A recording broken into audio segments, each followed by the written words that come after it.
Order. Questions for oral answer. Mr. Desmond Chu.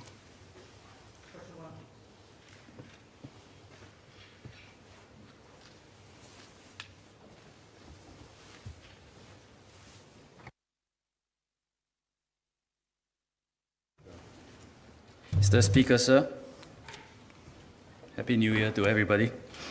There have been no signs that discussions in online forums or social media chat groups that have led to any significant increase in the trading of securities listed in Singapore. Notwithstanding this, the Monetary Authority of Singapore, MAS, and the Singapore Exchange Regulation, SGX RegCo, are on heightened alert to such activities. Recent events in the US have highlighted the risk of excessive trading driving sharp movements in price. There are important lessons to learn from this experience, and we need to be alert to similar risk potentially occurring in our own markets. While investigations by the US authorities are ongoing, the triggers for the recent event were not unfamiliar to the industry.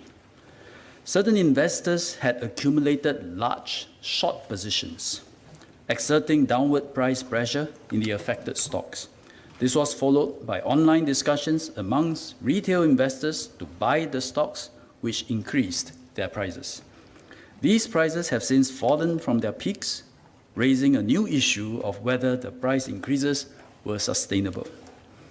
We have various safeguards in place to address such risks, and there are by and large two scenarios that we are safeguarding against. One is the pump and dump scenario, where certain parties incite trading to push up prices, including through online forums and social media chat groups. Once prices rise to specific levels, they may then sell the securities which they had accumulated earlier. When prices eventually fall back down, other investors could suffer quite heavy losses. A second scenario is the short and distort scenario, where certain investors take a short position on certain securities and use false or misleading information to encourage more short selling. They can make profits by covering their positions after prices have fallen. Our safeguards address such scenarios in three ways. One, providing market transparency. Two, curbing any sharp price movements. And three, enforcing against market misconduct. Let me describe each of them briefly. First, providing market transparency. When there are unusual price movements in a company's securities, SGX RegCo may issue a query and the company must publicly clarify if it is undertaking any activity that would warrant such a price surge or price change. If price rumors are influencing stock prices, the company is required to provide a prompt and full response to any allegations. As an early warning to investors, SGX RegCo may also issue a trade with caution alert on securities where there is potential for disorderly trading. In addition, aggregated short positions and trading volumes are published for each security. These measures provide transparency to investors, allowing the market to self-correct where there is excessive trading that is not backed by business fundamentals.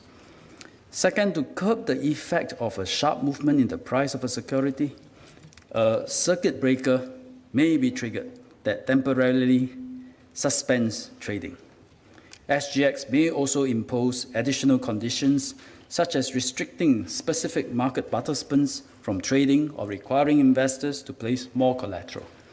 In extreme cases, affected securities may be suspended from trading altogether until further notice. Finally, firm enforcement action will be taken against persons who breach the law. In particular, it is illegal under the SFA or Securities and Futures Act to disseminate misleading information or use manipulative and deceptive practices. MAS and SGX RegCo have recently issued statements advising investors on the risks of trading in securities based on discussions on online forums. Investors should refer to these advisories and be alert to the risk of trading in a volatile market. Mr. Desmond Chu.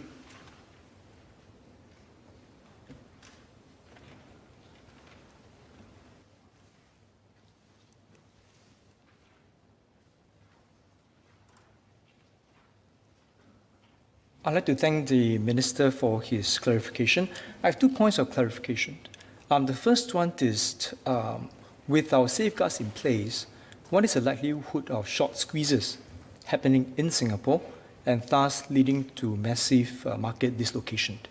The second question that we have is, what is MAS's position on having platforms like Robinhood being set up in Singapore? We know that Robinhood was one of the key platforms that the Reddit ban had used to try to corner the market, create short squeezes, and thus create massive market dislocation. Would we put in safeguards to prevent them from setting up in Singapore, or we will create regulatory environment that will control their behavior, unlike what we have seen in the US?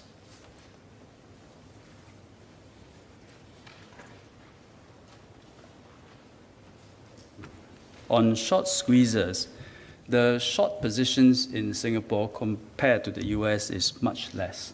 As to the reasons why, there can be a few hypotheses. One, maybe it's the culture of investors here. Two, is also the level of disclosure. So if you're listed companies, there's a high level of standard that you have to abide to in disclosing your business. And if anything is happening that's material to your business. So because of the transparency, I think investors have more information to act on. And thirdly, there are also mechanisms in the US, such as allowing single stock options. You can write many puts, for example, is equivalent to short selling. That also exposes themselves to more short positions and resulting in short squeezes, which we don't allow here.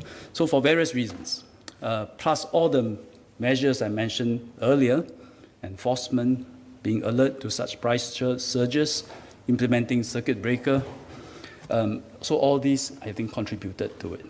So I think we will continue to be on the alert to prevent such events, such as short squeezes, to happen. As for platforms like Robinhood, you know how online platforms are. It's hard to control.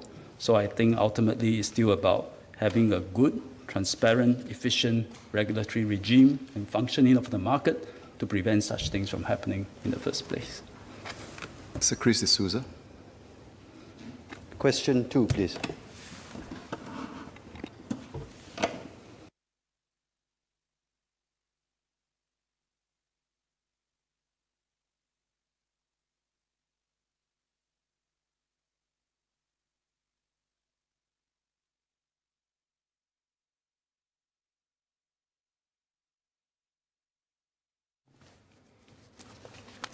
Mr. Speaker, please allow me to take together the 8 questions on the recent arrest of the 16-year-old self-radicalized Singaporean and measures against extremism and radicalization from Mr. Christopher D'Souza, Mr. Desmond Chu, Mr. Murali Pillai, and Mr. Lim Biow Chuan. Please proceed. Mr. Murali asked for the facts and circumstances of the case, and Mr. Chu asked if investigations were conclusive that he had operated as a lone wolf. The 16-year-old Singaporean was arrested in December 2020. He had made detailed plans and preparations to attack Muslims at 2 mosques using a machete. He is the first detainee to be inspired by far-right ideology and is the youngest individual dealt with to date under the ISA for terrorism-related activities. He was self-radicalized, motivated by a strong antipathy towards Islam and a fascination with violence. He was inspired by Brenton Tarrant, who attacked 2 mosques in Christchurch, New Zealand, in March 2019. The 16-year-old Singaporean watched the video of Tarrant's attack against the 2 mosques and read Tarrant's manifesto. He also watched propaganda videos produced by the Islamic State in Iraq and Syria, or ISIS, and came to the erroneous conclusion that ISIS represented Islam, and that Islam called on its followers to kill non-Muslims. He had planned to carry out attacks on 15th March 2021, the 2nd anniversary of the Christchurch attacks, at Asyafa'a Mosque and Yusuf Ishaq Mosque, near his home.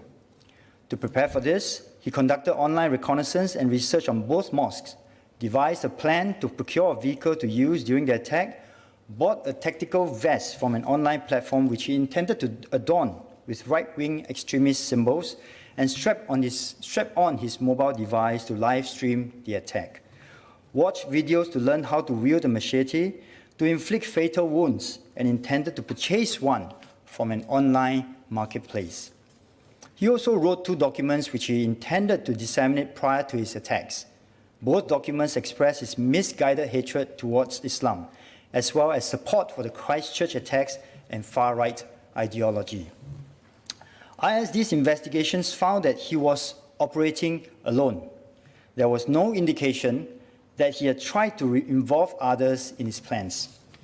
The case shows clearly that violent impulses are not restricted to any particular racial or religious group. People who have been exposed to hate speech can become influenced by it. The 16-year-old youth will undergo psychological and religious counseling to correct his radical ideology and address his propensity for violence. We hope that he will respond positively and will be successfully rehabilitated so that he can carry on with his life. Mr. D'Souza, Mr. Chu, Mr. Lim, and Mr. Murali asked about our counter-terrorism and counter-radicalization efforts. Singapore has been strengthening our laws and building resilience against terrorism. For example, the updated Terrorism Suppression of Financing Act came into force in April 2019. Key changes included expanding the prohibition of financing terrorism activities to include terrorism training and increasing penalties for failing to disclose information relating to terrorism financing to the authorities. The detection and arrest of the 16-year-old Singaporean underscores the continued importance of the Internal Security Act to enable the authorities to act preemptively before attacks happen, thus preventing injury, loss of life, and damage to our communal harmony. With regard to offensive weapons and firearms, we exercise tight controls under our laws, and these apply regardless of the modalities of sales, be it through physical retail, stores, or online e-commerce platforms.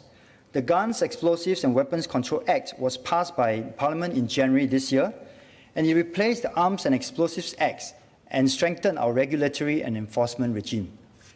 We agree with Mr. D'Souza that it is important for Singapore to denounce terror attacks whenever they happen, to send a clear message about where we stand as a people on this. The government has publicly condemned overseas terrorist attacks, and we are also fortunate to have support of our religious leaders who have been proactive in publicly condemning terror attacks and reminding their followers to stay calm and not react to expressions of extreme sentiments and acts of violence in the name of religion. For example, in the wake of Christchurch shooting in March 2019, various faith groups issued statements to denounce the shooters' actions and call for Singaporeans to remain united and reject extremist ideas. Various ground-up interfaith initiatives were also organized, including a youth forum and a remembrance ceremony. More recently, following the arrest of the 16-year-old youth, our local Christian and Muslim religious leaders met to reaffirm the mutual trust between both communities and condemn the teenagers' plot to attack the 2 mosques. The leaders of other religious communities echoed the call for Singaporeans to rally together in the fight against terrorism and extremism. Mr. Lim asked how we can improve relations between the different religious groups by showing their solidarity against violence and engaging in regular interactions, activities, and communal projects. Our religious groups have maintained and strengthened harmonious relations, even in the wake of incidents that threaten to undermine our social cohesion. Such efforts are also important in sending a clear signal that our local religious communities stand firmly against radical ideologies, and any copycat attacks will not find traction or support here. Mr. Lim, Mr. Chu, and Mr. Murali asked about our efforts on educating religious groups, youths, and general public on countering radicalization and deepening students' understanding of racial and religious issues. The SG Secure movement is a call to action to Singaporeans to unite and prepare for the threat of a terrorist attack. We have been reaching out to different groups in the community, including religious organizations, to raise awareness of overseas and local threats of terrorism and radicalization. We conduct programs such as interfaith dialogues and activities and visits to Harmony in Diversity Gallery to sensitize the public to cultural and religious nuances and sensitivities, as well as to deepen mutual respect and understanding among our different races and religions. We have been sharing with the public how to detect early signs of radicalization, such as displaying a keen interest in people with extremist views, supporting the use of violence as a solution to achieve one's own agenda, and expressing low tolerance and resentment towards multiracial and multi-religious living. We urge the community to stay alert and to inform the authorities of suspected cases of radicalization so that we can intervene early and prevent such persons from harming themselves and others. Mr. Chu asked us what more we can do in schools. We have been working closely with MOE to engage younger Singaporeans on SG Secure. All schools have a framework to drive SG Secure initiatives, which is overseen by school leaders. Age-appropriate SG Secure content is incorporated into storybooks and card games for students, as well as assembly talks and mobile exhibitions by home team agencies. ISD has been working with schools, Institute of Higher Learning, and community organizations to conduct counter-terrorism and counter-radicalization outreach activities for students, youths, and educators since 2007. These include workshops, talks, and seminars. With COVID-19 pandemic, ISD has leveraged online platforms for its outreach efforts. For example, ISD conducted webinars for educators in Institute of Higher Learning last year. Workshops for school counselors have been conducted since 2016 to sensitize them to the terror and radicalization threat. As of 2019, over 260 school counselors in secondary schools, as well as a number of student welfare officers, have attended the workshops. Each workshop includes a visit to the ISD Heritage Center to sensitize them to security threats, as well as a one-day training session which provides them with a better understanding of the radicalization process and factors, especially among youths. The behavioral indicators to look out for and the intervention measures they can take. Teachers are encouraged to watch out for early signs of possible radicalization, such as the avid consumption of radical materials or expressions of support for terror entities and causes. Community partners such as the Religious Rehabilitation Group, or RRG, and the Interagency Aftercare Group also conduct counter-ideology outreach activities targeted at students and youths. For example, the RRG has been working with schools to organize assembly talks, workshops, as well as learning journeys to the RRG Resource and Counseling Center. Since COVID-19 pandemic, RRG has intensified its digital outreach efforts. It produced over 60 online lectures, live postings, online engagements, and videos for the community, including for youth. The RRG has also reached out to various interfaith and religious groups. For example, in February 2020, the RRG, together with the Geylang Serai Interreligious Confidence Circle, or IRCC, organized a forum entitled Harmony Amidst Crisis to show the solidarity of Singaporeans. Leaders from the various faiths came together to observe a minute of silence for those affected by COVID-19 pandemic, and also to start the campaign #OutbreakNeverBreakUs. The forum featured speakers who touched on the COVID-19 pandemic, in particular, the threat of radicalization and how extremists have been leveraging the pandemic in their recruitment efforts. Within the classroom, topics on multicultural, multiracialism and the importance of racial harmony are taught in subjects like character and citizenship education, history and social studies. In secondary school social studies, students examine the impact of social and racial and religious prejudice and misconceptions on people and society. They explore the roles played by individuals and groups in strengthening interactions between different races, and they consider how they can play their part to promote social cohesion. As part of the refreshed CCE curriculum, secondary school teachers will receive specialized training to facilitate discussions on contemporary issues such as race and religion, to hone students' perspective-taking skills, as well as engender a sense of empathy and respect. All schools will also establish a peer support structure by 2022, where students will learn to support each other and be taught upstanding behavior, speaking up for their peers where necessary, including in instances of racism and hate speech. These special bonds are the strongest counter possible against the spread of exclusivist and extremist ideologies. Outside the classroom, there have also been efforts to encourage interracial and interreligious dialogue. For example, the Regardless of Race dialogue series organized by onepeople.sg and supported by MCCY, provides a platform for conversations on sentiments, issues, and norms pertaining to race. Since 2019, 5 sessions have been organized involving in total more than 500 participants.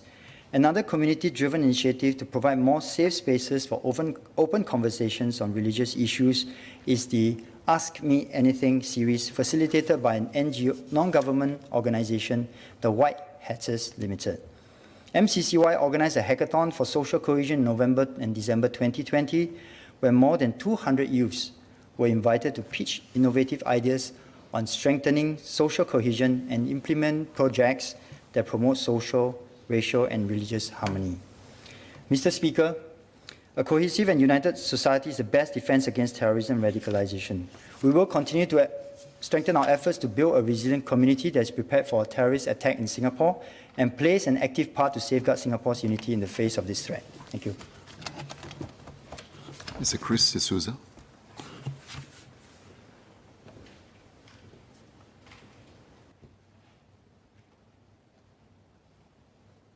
Sir, I thank the MOS for his comprehensive reply.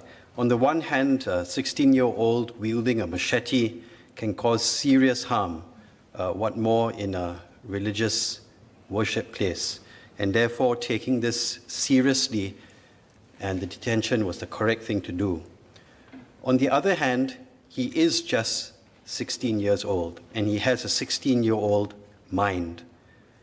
So I would like to ask the MOS, as part of its rehabilitation, of his reintegration and re-inclusion into multiracial, multicultural Singapore, what will ISD do and the stakeholders do to rehabilitate him, especially given the fact that the MOS has disclosed that he is the youngest detainee under the ISA to date? So my question is really about the rehabilitation of this young man. Thank you.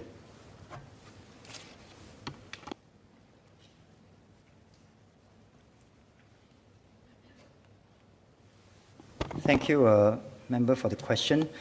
Well, the rehabilitation approach adopted by ISD is a holistic, intensive, and a long-term one, comprising religious, psychological, and social rehabilitation, these 3 factors together. It is also customized to the individual's context and the circumstances. So let me elaborate on each of these factors. First, on religious rehabilitation, all detainees, those released back to the community on restriction orders, will have to attend religious counseling sessions at least once a month. And the religious counseling sessions aim to provide them with the proper religious teachings and interpretations so as to counter the radical ideology they have imbibed from online and other sources. Secondly, on psychological rehabilitation, through their detention and even after they are released on RO, detainees work closely with psychologists to address the propensity for hatred and violence and vulnerability to radical influence. The psychologists will also help them to reframe the faulty reasoning that underline their beliefs. As part of this process, the psychologists regularly assess behavior and cognitive aspects of the detainees' progress in rehabilitation. And third, and just as important, on social rehabilitation. Social rehabilitation is the form of social support that is provided to enable the detainees to reintegrate smoothly into society upon release and to stay on track in the long run.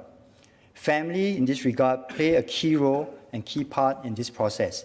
Detainees are granted weekly family visits to preserve their connection to the family unit as much as possible. An aftercare officer is also assigned to each detainee family to provide social and other support where relevant. There is also support provided by the Interagency Aftercare Group through the group's network of welfare organizations, and regular interactions with ISD case officers provide detainees with another source of social interaction and support. These regular interactions are also a platform for rehab stakeholders to guide the detainees. Even after they are released, they receive continued supervision through the RO regime, with ISD case officers providing guidance to them and to help them with a smooth reintegration into society.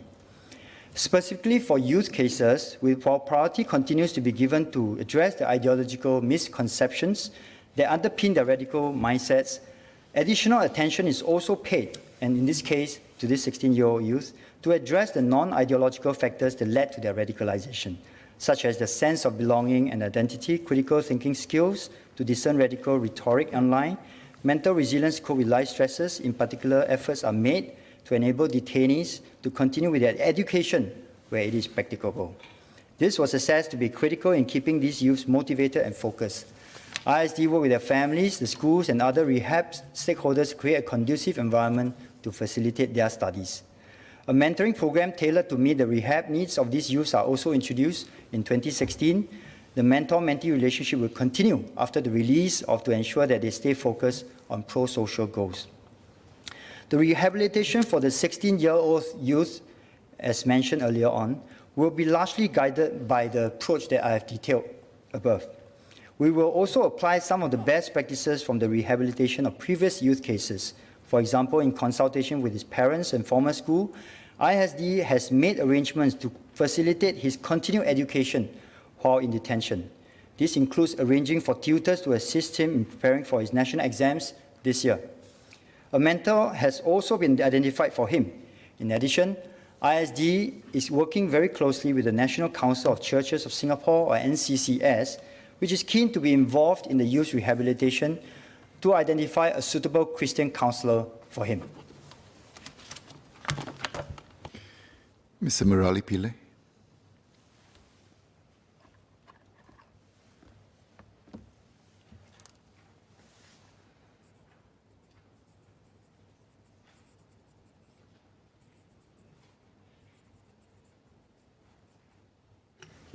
Mr. Speaker, sir, I thank the Honourable Minister of State for his detailed answers. We owe a debt of gratitude to the men and women of ISD who have been vigilant in thwarting this attack, which would otherwise have very serious consequences on Singapore and Singaporeans. My supplementary question relates to this alarming trend of people outside Singapore trying to radicalize impressionable youths. And what can we do in Singapore to sensitize our youths to this trend? And what steps can they take to report upwards if their friends are actually engaged in such websites? Thank you.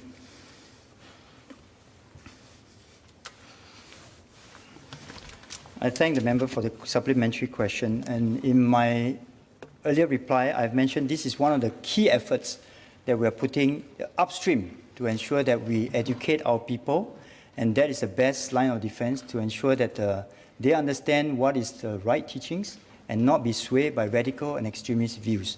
So working with MOE, working with private organization, MCCY, we want to reach out to our youths in various platforms, through various means, even in the areas that they are very keen and very interested and very good at, through social media as well as through online platforms. I think through these efforts, we try our very best to inoculate our youth of today, to allow them to discern what is the right messages, what are the right doctrines, and not be swayed by radical ideologies such as the case that has been said here. There is no easy, foolproof solution when it comes to online access. We all know that. It's a challenge that we all face. And we have to constantly look at how we can educate our youth through the school system. But I think also in terms of roles of family, friends, and close ones is very important to make sure that we support our young people and also supervise to some extent the access they have online as well. Thank you. Mr. Lim Biao Chuan.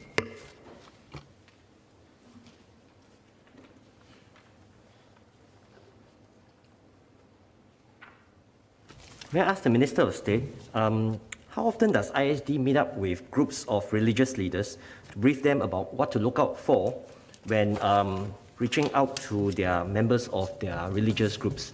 I think my concern is really whether the ISD brief the pastors, brief the priests, brief the imams on what to look out for amongst their members who may be radicalized. Because otherwise, if they don't even know what to look out for, then they can hardly report upwards. Thank you.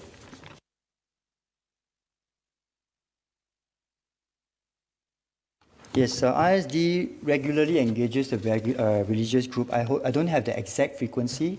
And in one of their engagement, besides sharing with them what is the current situation, I think one of the things that I always share with them is to look out for the signs And I've highlighted during my speech earlier on the few signs that we have to look out for. One, a propensity for violence, a misguided understanding of certain religious beliefs, and of course, some signs about the individual's attitude towards multicultural and multiracialism. These are the telltale signs that, in terms of the religious leaders' understanding of their followers, they play a very key role.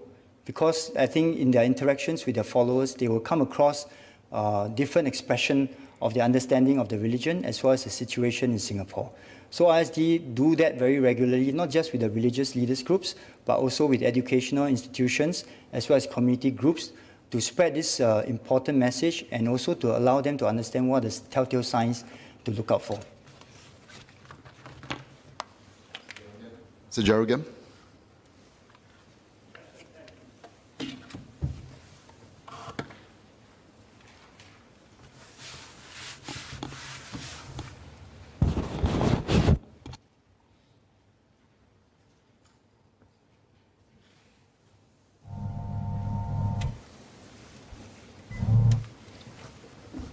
Thank you, Mr. Speaker.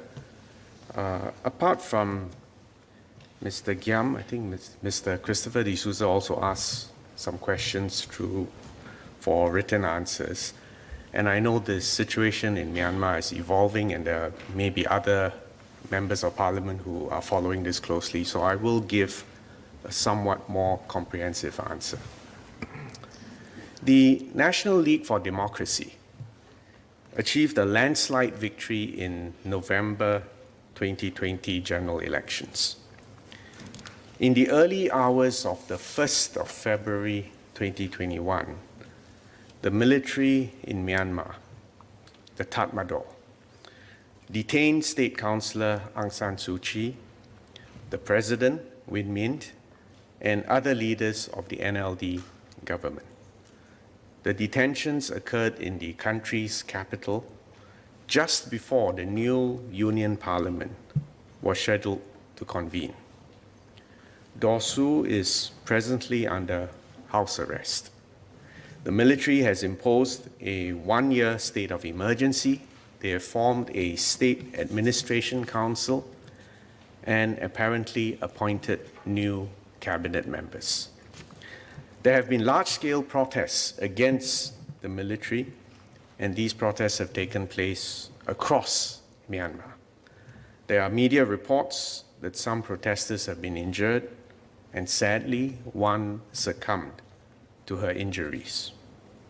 There are also reports of armed vehicle movements and the deployment of troops in several cities, including clashes between security forces and demonstrators, as well as the arrest of civil servants and students. Internet services have been cut several times, making access to information difficult. In fact, I think right now, internet access is disrupted. These are alarming developments. We urge the authorities to exercise utmost restraint to avoid further injuries and loss of lives. And we hope they will take urgent steps to de-escalate the situation. There should be no violence against unarmed civilians, and we hope that there will be peaceful resolution and national reconciliation in Myanmar. In this respect, I also hope that the President, Win Myint, and the State Councillor, Daw Aung San Suu Kyi, and the other detainees will be released so that they can engage in discussions and negotiations in good faith. The stakeholders in Myanmar must find a long-term, peaceful political solution, including a return to its path of democratic transition. If the situation continues to escalate, there will be serious consequences for Myanmar and indeed for our region. Amidst these escalating tensions, our embassy in Yangon has maintained regular contact with the Singaporeans in Myanmar, particularly those who are e-registered with our embassy. We have advised Singaporeans in Myanmar to avoid public gatherings and demonstrations, to abide by all local laws and regulations, and to monitor the news closely. There are currently about 500 Singaporeans who have registered with MFA, and we urge other Singaporeans who may not yet have registered with us to do so quickly. Given the initial news of airport closures, suspension of flights, and the disruption of mobile and internet services, several Singaporeans have been in contact with our embassy, including some who were considering returning to Singapore. Yangon International Airport reopened on the 4th of February, and the regular weekly relief flights between Yangon and Singapore have been able to operate as scheduled. So far, only 17 Singaporeans have chosen to return home on the flights on the 5th and on the 12th of February. The situation in Myanmar remains volatile. The suspension of telecommunications connectivity at this time is deeply concerning, especially when access to information is critical. Singaporeans in Myanmar who require consular assistance may have some difficulty reaching us. We thus hope that there will be no further disruptions to mobile and internet connectivity. MFA will continue to maintain close contact with the Singaporean community in Myanmar, and we stand ready to render appropriate consular assistance to any Singaporean in distress. Mr. Speaker, our bilateral relations with Myanmar are long-standing, and Myanmar is a key member of ASEAN. Singapore has always upheld the principle that the future of Myanmar has to be determined by her own people. We have supported Myanmar's difficult democratic transition thus far. We are gravely concerned about the latest developments in Myanmar. Myanmar was already facing serious socio-economic challenges and made worse by the onset of COVID-19 last year, and the continued armed ethnic insurgencies. And of course, members are familiar with the situation of the refugees from Rakhine State. All these uncertainties, and including from the latest developments, not only damage the prospects for Myanmar, but also damage the broader stability of our region. ASEAN has a long-standing policy of non-interference in the internal affairs of our member states. Nevertheless, a statement was issued quickly by the ASEAN chair to reflect the seriousness with which ASEAN views the developments in Myanmar. The statement emphasized and reaffirmed the importance of the principles enshrined in the ASEAN Charter, including adherence to the principles of democracy, the rule of law, good governance, respect for and protection of human rights, and fundamental freedoms. It also called for dialogue, reconciliation, and the return to normalcy in accordance with the will of the people of Myanmar. All ASEAN member states are expected to uphold the principles enshrined in the ASEAN Charter and the ASEAN Human Rights Declaration. But ASEAN also operates by the principles of consensus and non-interference in the internal affairs of ASEAN member states. These are enshrined in the ASEAN Charter. Nevertheless, I believe ASEAN can play a discrete, constructive role in facilitating a return to normalcy and stability in Myanmar. ASEAN's external partners, particularly the major powers, have an important role to play as well. Their perspectives are clear. You would have read their various statements that have been issued in the last 2 weeks. Engagement, rather than isolation, will go further in ameliorating this crisis. And ASEAN will work closely with all its external partners, including the United Nations, the United States, China, India, Japan, and the EU, to foster an inclusive dialogue with all key stakeholders, and we encourage Myanmar to return to its path of democratic transition.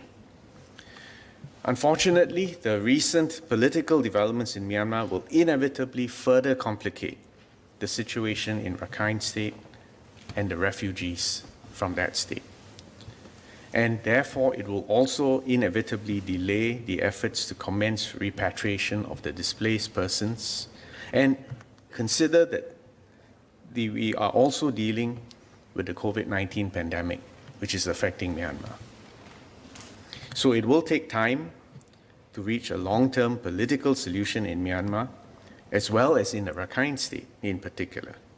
But we do hope that all parties will give due consideration to the urgent humanitarian needs of the displaced persons, both in terms of immediate assistance and the need to improve ground conditions in the refugee camps. ASEAN will continue the ongoing implementation of the preliminary needs assessment recommendations to improve the plight of these refugees. Mr. Chris D'Souza.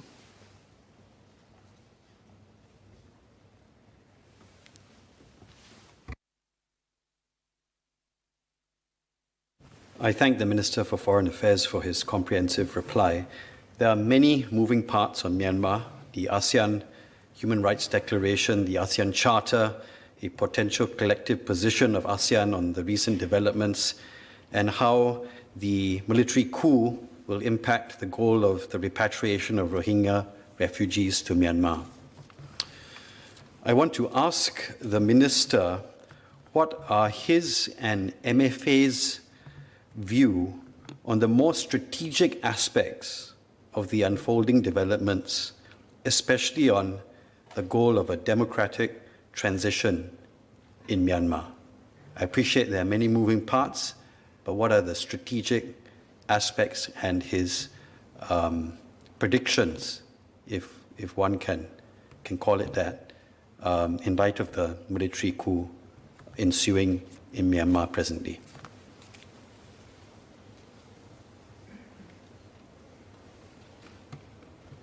Mr. Speaker, I really don't think I can make predictions. But you have raised several fundamental strategic questions. And with your permission, let me take a step back and go back to first principles. Our starting point has to be that every country's politics and destiny should be determined by its own people. Just as in Singapore, we will not tolerate foreign interference in our politics. Similarly, we do not seek to interfere in others' domestic affairs.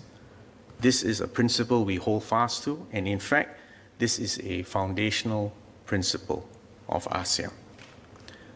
The next point I want to make is because many people do not appreciate the many moving parts that you've just described.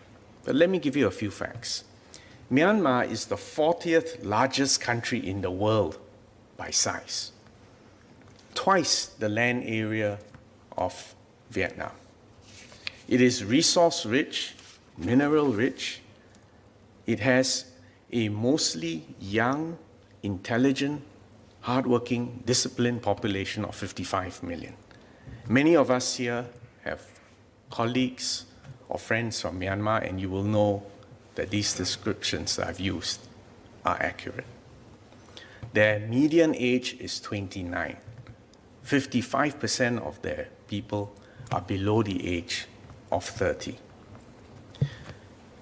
If you look at the map, you will also realize that Myanmar occupies a very unique and critical geostrategic position at the crossroads of India, China, Indochina, and in fact, as also a portal into Southeast Asia as a whole. Both India and China have had long history of engagement with Myanmar over millennia. And 200 years ago, the British Raj battled with the last Burmese dynasty for control of the region around the Bay of Bengal. In fact, the Rakhine State was one of the first areas to fall to the British, and the Burmese was forced to cede that area to the British Raj. This was after the First Anglo-Burmese War. During World War II, Myanmar was a major theater of operations because of its strategic location. China today shares a border with Myanmar that is more than 2,000 kilometers in length. Its trade with Myanmar last year was US $10.2 billion, making China Myanmar's largest trading partner, larger in fact than even its trade with the rest of ASEAN. In short, due to its geography, Myanmar is no stranger to strategic rivalries, nor is it unfamiliar with the contest for influence from its larger neighbors. And it has long sought to pursue a realist paradigm and an independent foreign policy. And for that reason, I believe Myanmar chose to become part of ASEAN. It is also worth reminding everyone here that Myanmar is a union, one that since independence, and mind you, at independence, they were far ahead of Singapore. But since their independence, they have struggled to forge a national identity that reflects its ethnic diversity. Racial and religious divisions run deep in a country with 8 major national ethnic races and 135 ethnic groups. It has manifested in multiple long-running armed ethnic conflicts, and the refugee situation in the Rakhine State, which remains unresolved to this day, in fact, is a complex intercommunal issue with deep historical roots going back in time. Given the risk of balkanization, given that milieu, do you understand why that Myanmar's national reconciliation and peace process is so essential and yet so fragile? And any prolonged instability in Myanmar will also affect Southeast Asia. Actually, Myanmar has come a long way in the last decade. And you may be aware that Singapore companies have looked towards Myanmar for economic opportunities, new market access, and to diversify our growth. In fact, members may be aware that we, Singapore, is the largest foreign investor in Myanmar. And we have cumulative approved investments at US $24 billion as of December 2020. But I think what's interesting is that of that figure I've cited, the major proportion of our investments in Myanmar have in fact occurred in the last 5 years under the NLD government. In fact, this period, the last 5 years, saw a tenfold increase in Singapore's direct investments in Myanmar compared to the preceding 5-year period before that. And I want to stress that companies made these investment decisions on commercial grounds. They did not do so because of political influence or political suggestion on our part, but I believe the commercial companies saw promising opportunities in a Myanmar that was undergoing democratic transition. I say all this in order to head off suggestions that we should now interfere on political grounds with commercial decisions. But in the same way, I'm sure companies making commercial decisions and investment decisions will also pay attention to the political context of the venue in which they are seeking to invest in. And therefore, what has just happened is a major setback for its economy and for its ability to attract foreign investments. The current volatile operating environment, including a report that a foreign national had been arrested, will certainly affect the investment outlook and undermine business confidence. Our own businessmen are aware of this downside risk, and I have no doubt that Singaporean businesses are also re-evaluating their risk profile and their exposure to this market. I have had conversations with several counterparts, US, Germany, and others, and I have urged against widespread sanctions. And let me explain why. The World Bank estimates that around a quarter of the population in Myanmar live below their poverty line. And in fact, this has been worsened by the COVID pandemic. And so in all my discussions, my phone calls, I've said that we should not embark on widespread, generalized, indiscriminate sanctions because the people who will suffer most will be the ordinary people in Myanmar. In sum, it is in recognition of this complex collage, historical, geostrategic, economic, demographic factors, that we hope fervently for national reconciliation in Myanmar. And the only way this can happen if all parties in good faith sit down, talk, negotiate, and achieve reconciliation. And it is in that context that I express my hope that President Win Min and the State Councillor Aung San Suu Kyi would be released from detention so that they can sit down at the negotiating table and talk. And one final point, I think members will be aware that on the 5th of February, the Singapore Police Force felt compelled to warn against holding protests in relation to recent developments in Myanmar. I'm referring to protests within Singapore. I want to remind everyone, including foreigners who are visiting, working, or residing in Singapore, that they should not import domestic political issues from other countries into Singapore. This is inimical to our own national interests, and of course we will deal with this firmly in accordance to the law. Mr. Jerogan.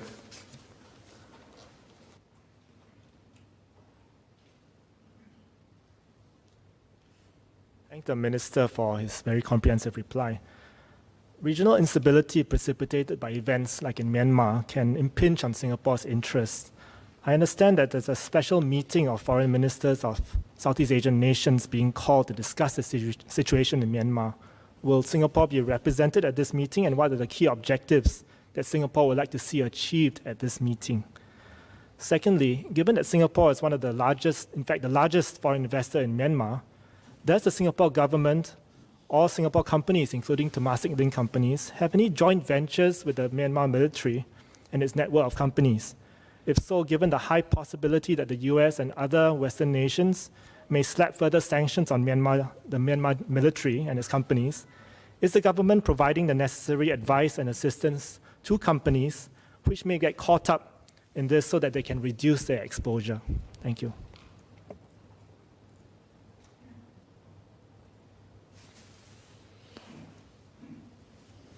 Mr. Speaker, so far there has not yet been a formal meeting convened of the ASEAN foreign ministers. You realize the difficulty there is we need consensus before the meeting can even take place.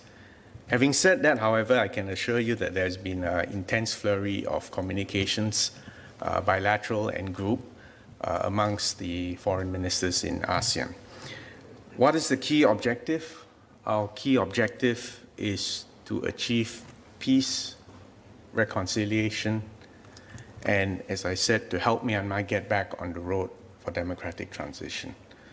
The main thing is not to make things worse, not to be inflammatory. Second, keep lines of communication open, and to keep engagement going.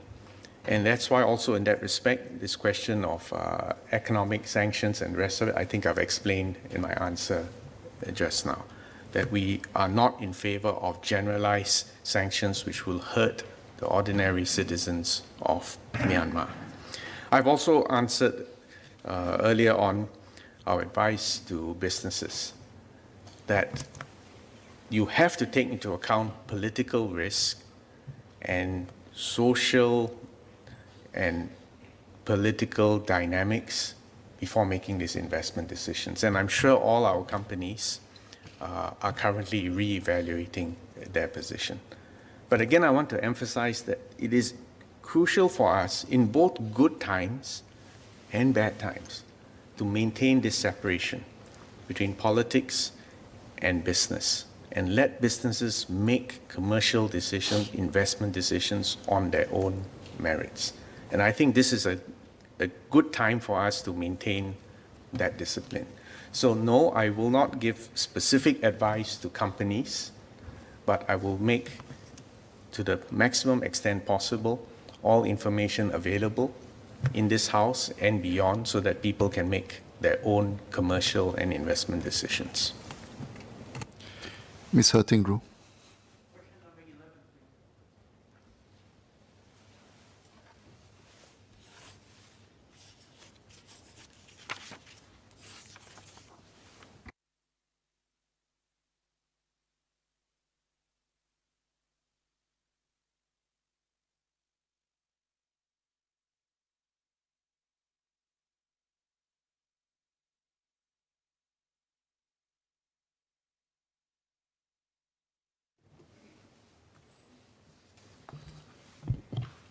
Mr. Speaker, sir, the Singapore Tourism Board launched the Safe Business Events Framework last year in July, which allows the resumption of in-person business events. Under the framework, event organizers must comply with strict public health requirements, including pre-departure and on-arrival testing, a rigorous testing regime, the mandatory wearing of masks, as well as all relevant safe management measures at the event. And the Safe Business Events Framework has been applied to over 29 business events since its launch, including the Singapore International Energy Week in October last year and Travel Revive in November last year. So the World Economic Forum's special annual meeting in Singapore must also similarly comply with the requirements of the Safe Business Events Framework. And the government is also studying what additional measures should be put in place to enhance the safety of the event, including measures to ensure safe interactions between the local community and event attendees. As we are still working out the details and the logistical arrangements of the event, we are unable to share the cost and revenues at this point. So why are we doing this? After careful consideration and in light of the current COVID-19 situation, the Forum had approached Singapore to discuss the possibility of holding its special annual meeting in Singapore, and the Forum ultimately made the decision that Singapore was the best place to host National Energy Week in October last year and Travel Revive. So we are confident that this meeting will have, one, a positive impact on Singapore's economy and international standing in Singapore.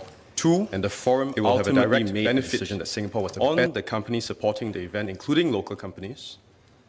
Three, it will send a strong signal of confidence in Singapore's ability to host major international events in a safe and innovative way. And hosting this special annual meeting will also give Singapore an opportunity to contribute meaningfully to its program and discussions.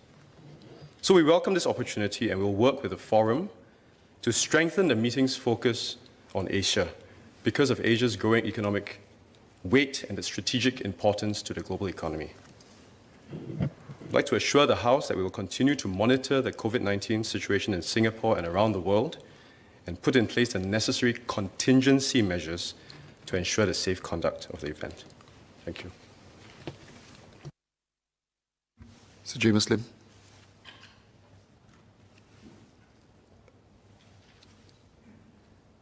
Thank the Minister of State for his response. I just have one follow-up question. I'm wondering what considerations were there taken to have the event as an in-person event rather than a purely digital one, given that many businesses and organizations, including a number of inter-parliamentary assemblies, have actually gone digital as a result of the pandemic?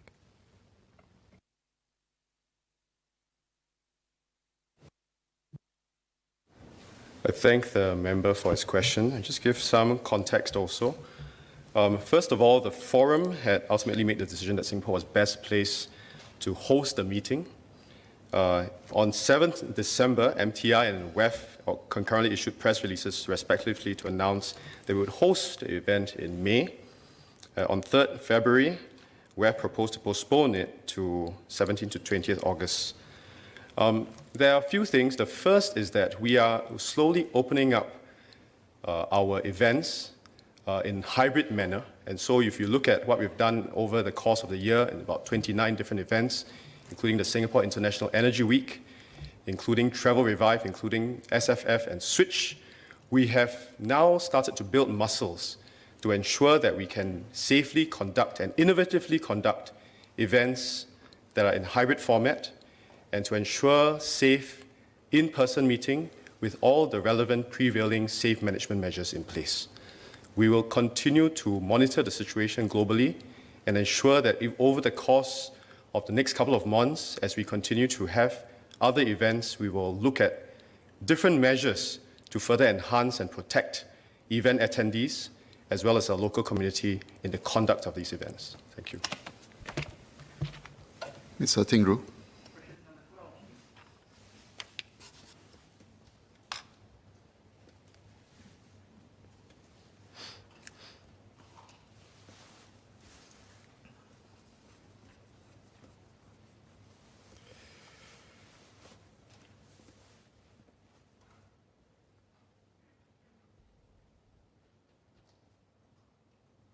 Mr. Speaker, the Ministry of Health is working with various government agencies and the World Economic Forum to put in place the necessary public health and safe management measures to ensure that the WEF Special Annual Meeting in Singapore can be conducted safely.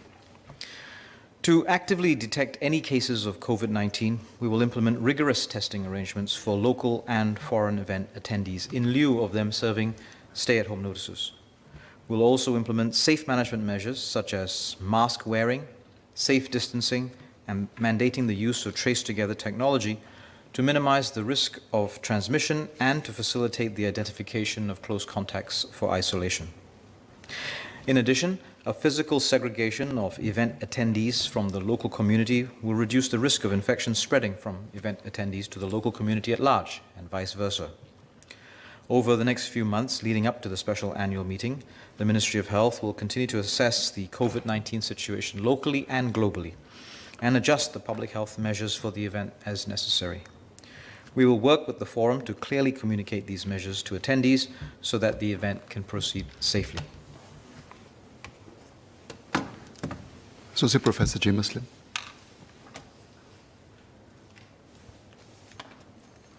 Thank the Senior Minister of State for his response. I'm just wondering if I could have two supplementary questions.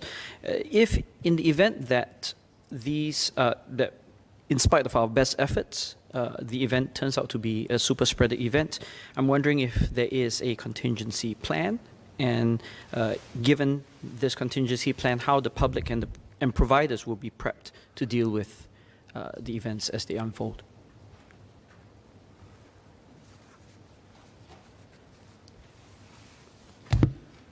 I thank the member for the question. If there is indeed a case of COVID-19 at the WEF Special Annual Meeting, the prevailing measures that we have for a COVID-19 case at any of the events that we're organizing will be in place, and all the various measures as well as the regulations around contact tracing, isolation, and subsequent follow-up will be followed.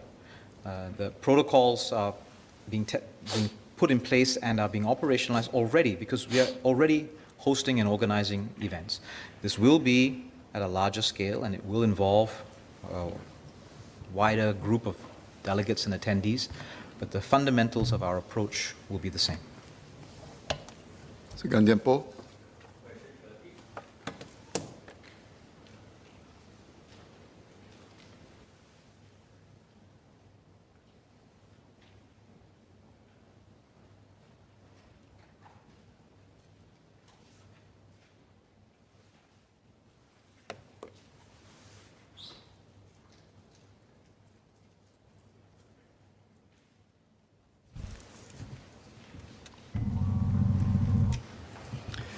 Mr. Speaker, less than 1% of our total arrivals since 1st April 2020 tested positive for COVID-19.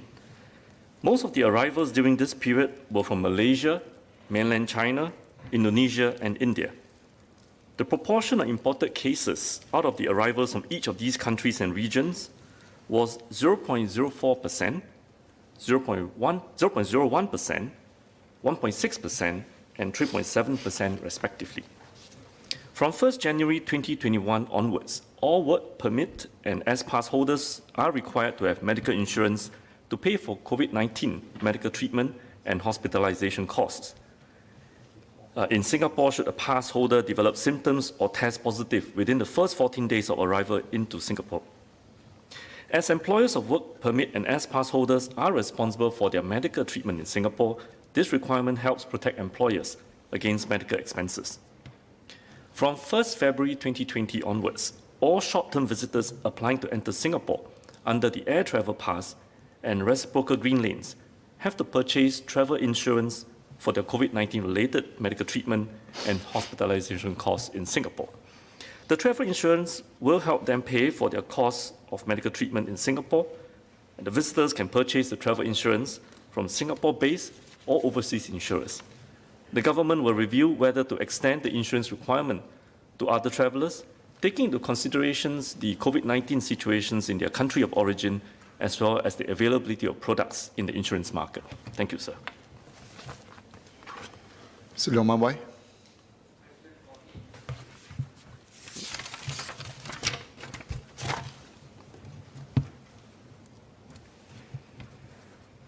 Sir, international connectivity is critical to our economy and our survival.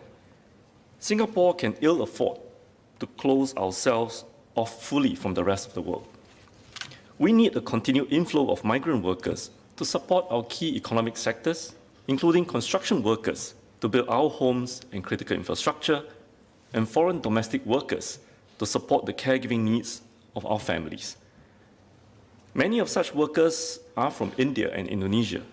If we close our borders to them, construction workers will not to build our homes and critical infrastructure. Many households will have their FDWs, foreign domestic workers, caregiving needs delayed, and will need to find alternative care arrangements for their loved ones. Our economy will also slow down, and the lives and livelihood of many will be impacted. Some of the travelers are our citizens, permanent residents, or their close relatives here to visit them.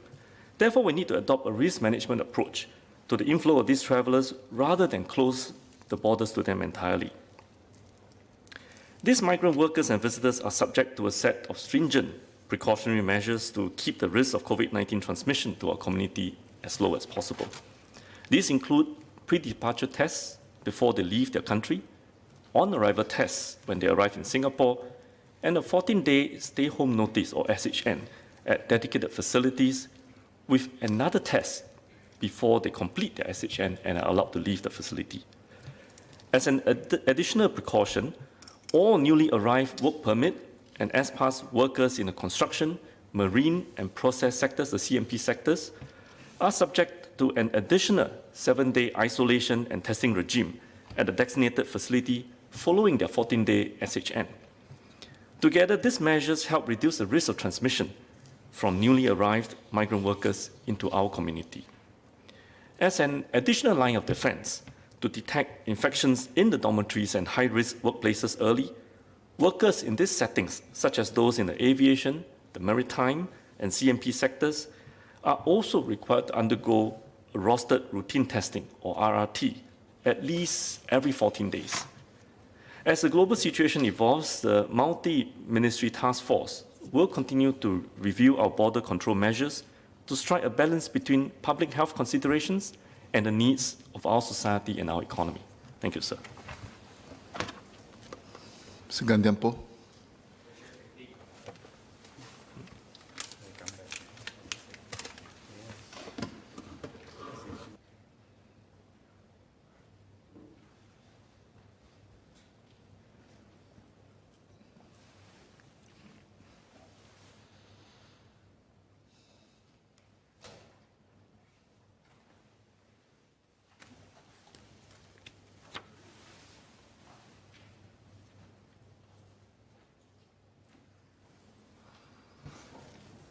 Mr. Speaker, to manage the risk of importation of COVID-19 into Singapore, all foreign visitors, including family members of Singapore citizens, SCs, and permanent residents, PRs, are required to seek prior approval before entering Singapore. from 1st April 2020 to 31st January 2021, ICA processed about 18,600 applications for entry of foreign family members of SCs and PRs. 97% of these applications were approved. The remaining 3% were rejected, mainly because the applicant was unable to provide proof of SC or PR nexus. Foreign visitors entering Singapore are required to pay for the cost of their COVID-19 swab tests and stay at dedicated stay home notice SHN facilities if required. All appeals for waiver of costs are assessed on a case-by-case basis. From 1st April 2020 to 31st January 2021, ICA processed 371 appeals for waiver of cost for SHN stays or COVID-19 swab tests for family members of SCs and PRs. About 60% of these appeals were successful, while the remaining were either withdrawn or were unsuccessful. Thank you, Speaker. Mr. Gantian-Poh.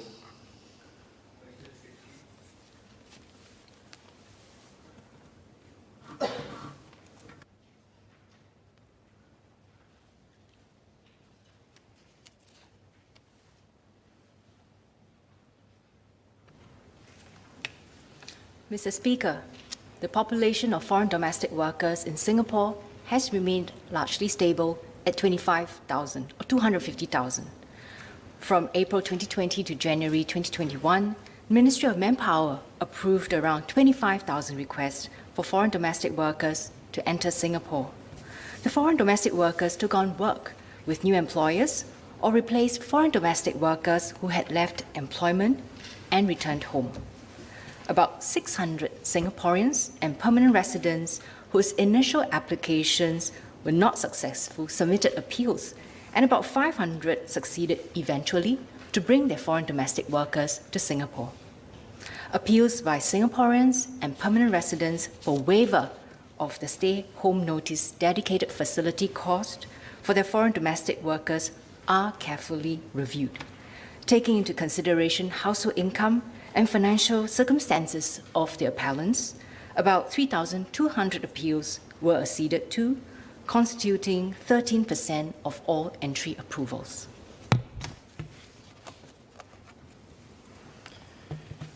Dr. Tan Wu Meng. Question 17.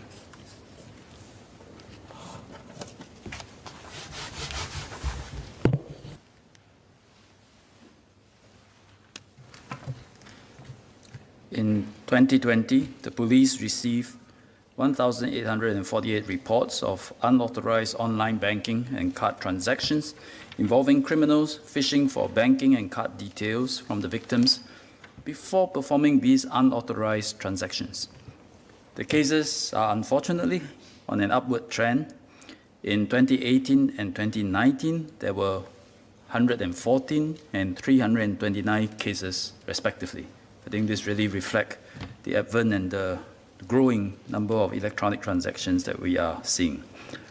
The Monetary Authority of Singapore, MAS, requires banks to implement controls such as multi-factor authentication using one-time passwords or OTPs to keep online transactions secure. Unfortunately, multi-factor authentication cannot eliminate all scams. Many victims have been tricked into revealing their user IDs, passwords, OTPs, or credit card details to customers. Recently, some account holders have reported successful online card transactions when no SMS OTPs were received or when no SMS OTPs were revealed to others. The police and banks are following up on these cases and investigations are ongoing. As a precaution, the banks have put in place additional measures such as rejecting card payments made to some commonly disputed merchants or placing limits on the transaction amounts that customers can transact with such merchants. So if you suspect that you have been a victim of fraud or cybercrime, the first step is to make a police report and contact your bank immediately so that investigations can take place promptly. If an unauthorized transaction was due to the bank's lapses or non-compliance with MAS's rules, the customer will not bear any financial loss, provided that he has practiced proper cyber hygiene and has not been negligent. Customers play an important part in preventing scams because guarding against online threats starts with practicing good cyber hygiene. This includes keeping passwords secret and promptly updating the security patches and antivirus software on computers and mobile devices. It is very important that consumers treat their online banking login information, including OTPs, as they would their ATM pins. We cannot emphasize this enough to the public. Never reveal your login information, including OTPs, to others. Employees of financial institutions will not ask for such information. So if you are asked for it by a third party, do not provide it. Chances are it's a scammer. Consumers should also heed the security email advisories, notices, and alerts disseminated by their banks, MAS, and the Singapore Police Force, and the National Crime Prevention Council, and share them with family and friends. Mr. Zulkarnain Rahim.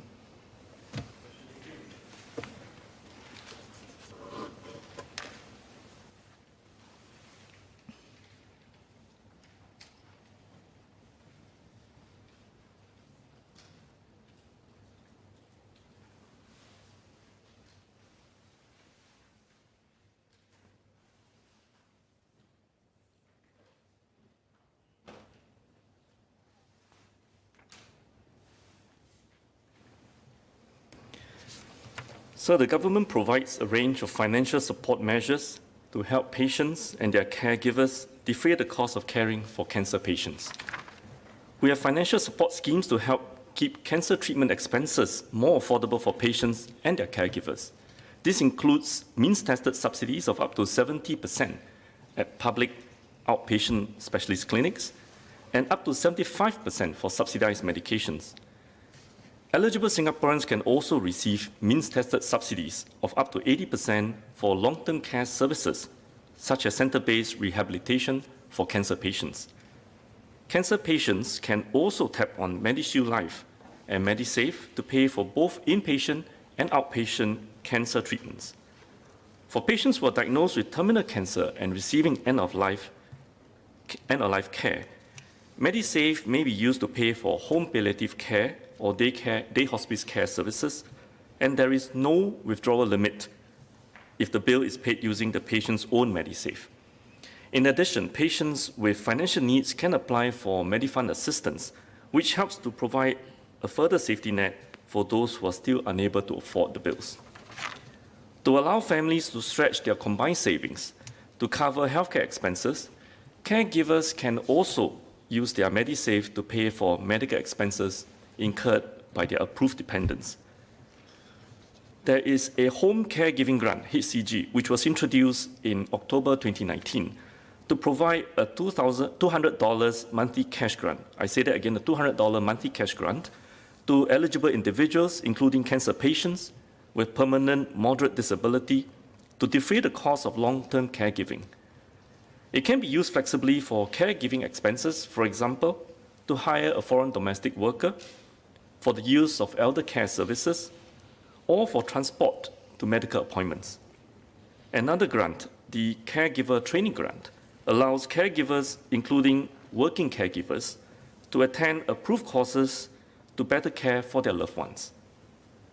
Beyond healthcare-specific financial measures, caregivers can also qualify for tax reliefs if they meet the conditions under dependent-related relief schemes. Families who need further help with caregiving expenses can approach the Agency for Integrated Care, AIC, or the medical social workers within the healthcare institutions for assistance. We will continue to review and develop initiatives to strengthen support for caregivers. Thank you, sir. Mr. Zulkarnain Rahim.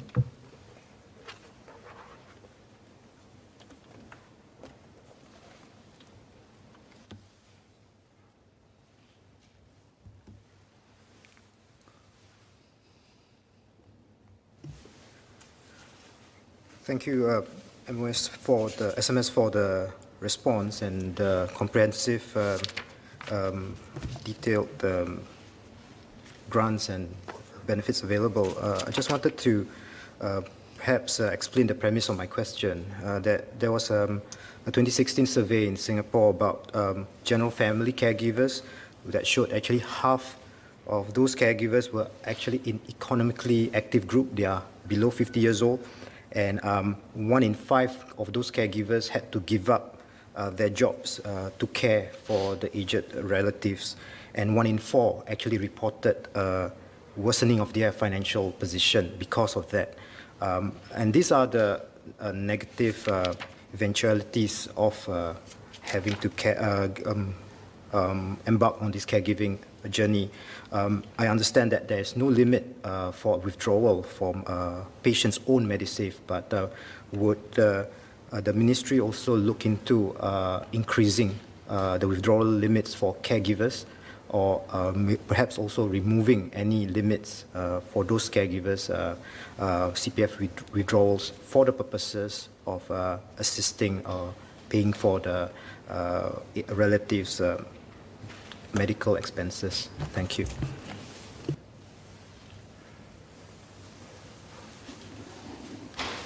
So I thank the member for his supplementary question. I think the starting point is that families want to be the first line of defense and actually also do their part to care more for the financial needs of those in the family who's suffering from cancer. I think that is quite admirable. But in trying to make sure there is a certain withdrawal limit from the use of the caregivers' Medisave funds to support the needs of a family member who's afflicted with cancer, we need to strike the balance between preserving enough Medisave funds for the caregiver as well for his or her own longer-term healthcare needs, while at the same time trying to make sure that there's enough family support to care for the one who's suffering from cancer. I think what's important is to realize that if the needs go beyond the current withdrawal limits, the family can actually approach the medical social worker, who will look on a case-by-case basis and see how we can even mobilize Medifund, which would then not need to touch the Medisave of the caregiver, but yet let the state, let the rest of the taxpayer also do their part to support the needs of this person who's suffering from cancer, but who may have extra financial requirements. Mr. Muhammad Fahmi.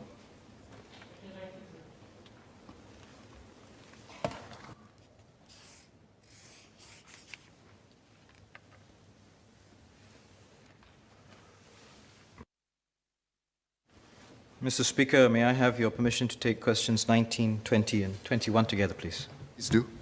Sir, there were 400 reported cases of suicide in 2019, of which 122 cases involved persons 60 years and above. The number of attempted suicide cases was about 1,000 in 2019. We do not have the breakdown of the number of suicides or attempted suicides by those who live alone or have depression. We also do not have the breakdown of attempted suicides by age. The number of Singapore residents aged 65 years and above who live alone has increased from 47,000 in 2016 to 67,600 in 2019, representing 9.7 and 11.6 of our resident population aged 65 years and above, respectively. The causes of suicide are complex and multifaceted, often involving family, social, and mental health issues. Therefore, the government works closely with the Ministry of Social and Family Development and community partners on multi-pronged approaches comprising promoting mental health and well-being, raising awareness on suicide prevention, and providing professional support and crisis interventions to at-risk groups, including targeted support for older adults. First, in upstream intervention, we seek to build public awareness on the importance of good mental well-being. For example, the Health Promotion Board, HPB, conducts training sessions on mental well-being and change management for the general population to help them recognize the signs and symptoms of poor mental health. Under the Seniors Health Curriculum Program, HPB also conducts a series of healthy aging workshops, which include psychosocial education modules to equip seniors with the knowledge and skills to self-care and to manage mental well-being, including when and where to seek help if necessary.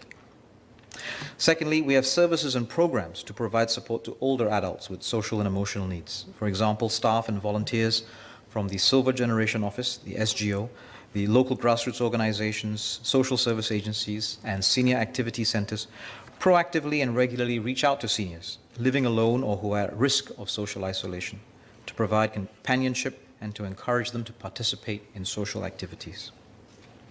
From May 2021, we'll be rolling out a new elder care center service model. Under this new model, elder care centers will serve as key touch points to all seniors, regardless of their housing type, income, or frailty levels, and will reach out to seniors to proactively engage them. Seniors can also sign up with CareLine, which is a 24/7 social support hotline that provides telebefriending services as well as an emergency response to seniors in distress. Thirdly, we have targeted support for seniors who may be at higher risk of suicide in their families. Under the Community Resource Engagement and Support Teams, CREST program, community outreach teams reach out to at-risk elderly and their caregivers to provide basic social emotional support and education on coping with mental health needs, and link them and their caregivers to community resources for further support. Family service centers also provide case management and counseling support to low-income and vulnerable individuals and families, including seniors, to help them with issues such as family, financial, and emotional difficulties. Fourthly and lastly, there are services in place to support crisis intervention. For instance, the Samaritans of Singapore, SOS, operates a 24-hour hotline to counsel persons in distress. Similarly, the Institute of Mental Health, IMH, operates a 24-hour mental health helpline to assess and triage cases and activate home visit teams if necessary. For cases of attempted suicide, the police may engage the next of kin to link them up with support services or refer the individual to IMH for further assessment and treatment. Sir, these services continue to operate throughout the pandemic, including during the circuit breaker period, to ensure that seniors at risk of social isolation remain supported. Befriending engagements were conducted remotely where feasible in place of physical home visits. SGO also engaged about 21,000 seniors with little or no social support during the circuit breaker period through weekly or fortnightly calls to monitor their well-being. Community mental health services also remained accessible with safe management measures in place for persons, including seniors with mental health needs. And the government also set up the National Care Hotline to offer an additional avenue of emotional and psychological support to the public who are facing distress due to the pandemic. I wish to just record my thanks to the officers and volunteers of all of these services, whether formal agency-driven services or those from voluntary organizations who reached out to all these persons in need during the difficult times through the circuit breaker and the subsequent pandemic. We will continue to improve our interagency and multi-pronged efforts to support seniors in the community, especially those at risk of suicide. Thank you, sir. Order. I propose to take a break now. We'll have a slightly more generous 30-minute break, but it's no bearing on how generous the budget will be at 3 p.m. I suspend the sitting and will take the chair at 3 p.m. Order, order.